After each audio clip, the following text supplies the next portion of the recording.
got started in martial arts when I was about 6 or 7 years old. We were living on Guam at the time. My dad was in the Air Force, and I think my parents thought I needed to be toughened up a bit, so they enrolled me in judo.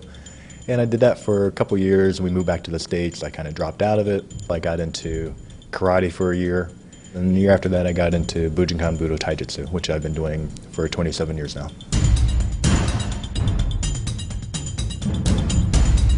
What we do is called Bujinkan Budo Taijutsu. Bujinkan is the name of the actual organization that Hatsumi Sensei created in the 70s to actually oversee the martial art. Budo is the idea of the art of war, the way of war, and Taijutsu is basically the art of using the body.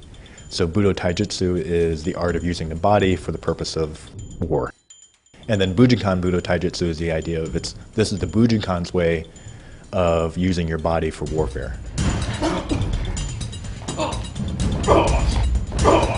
Budo Taijutsu is derived from 9 different martial arts. Each of those martial arts have their own traditions, their own style of doing things.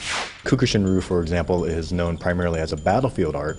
It uses armor, it uses heavy weapons, very, very hardcore, very much, stalk and kill the enemy on the battlefield sort of mentality. Some of the other schools that are more ninjutsu based, like Togakure-ryu, Kumagakure-ryu, things like that, are much more clandestine based, the idea being not to engage your enemy, but more to accomplish the mission. So a lot of the combat techniques in these more ninjutsu-based arts are more about engaging the enemy and escaping as opposed to trying to kill your enemy. Hatsumi Sensei is the current grandmaster, and he inherited the martial arts that comprise Bujinkan Budo Taijutsu. He inherited those from Takamatsu Sensei. And Takamatsu Sensei inherited those from a couple of different teachers in turn, and some of these arts go back hundreds and hundreds of years. What makes Muzosa authentic in how we do the art is that we try to do things the way that they're taught in Japan, in the sense of preserving the different ruha, the different schools that make up Bujinkan Budo Taijutsu. We also try to make sure that students understand what the whole of Bujinkan Budo Taijutsu is actually comprised of in terms of combat styles and philosophy and mentality. Students start training with weapons in our art from the very, very beginning. These are not the Okinawan weapons that people are familiar with in terms of karate. We use more traditional Japanese style weapons, which would be the katana, the spear, knife, weighted chains, and some more exotic weapons like the shuriken or throwing stars, and some specialized ninjutsu weapons as well. When people first come to our school, they have this idea of ninjas that they've gotten from the media and from movies, and quite honestly, a lot of that was perpetuated by the ninja themselves throughout history, so that people would be scared of them. A lot of the movie depictions of them are sort of derived from these legends, which makes them out to be very ruthless assassin types.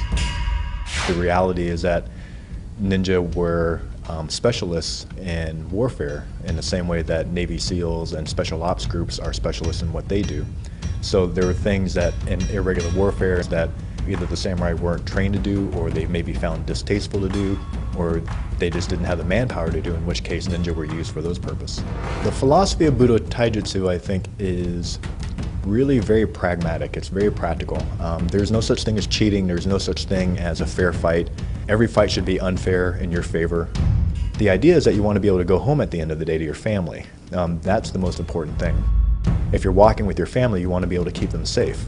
It's not about being able to get in a fair fight with a person, with a mugger who's trying to hurt your family. So the problem sometimes can arise in martial arts that if you always train to fight fairly, when the time comes to cheat and not fight fairly, sometimes people have trouble making that switch, because the way that you train is the way that you fight. So if you fight fairly when you train, you tend to fight fairly when you're not training. For us, there's a definite idea of thinking outside the box. Put the sun in your opponent's eyes, spill beer on the floor and make them slip on it, swing the bar stool at them when they're not looking. Anything and everything is okay. But traditional martial arts, I think, have a depth of spirituality that comes from actually trying to understand the relationship between the practitioner and the world. So for example, within Budo Taijutsu, there's the idea that I have to understand when to kill somebody and when not to kill somebody. What am I willing to do in order to keep myself safe? Am I willing to maim people, hurt people? If somebody has a gun, if somebody has a knife, if somebody's threatening, maybe they don't see a weapon, but they're threatening to blow themselves up, what actions do I take and how far am I willing to go? Our purpose is, in terms of teaching in New York and living in New York, we try to make sure that students understand the pragmatic side of being able to actually apply these arts in an everyday sense in a modern society. We don't live in 16th century Japan, so being able to understand what those lessons from 16th century Japan actually mean in 21st century New York City is very, very important.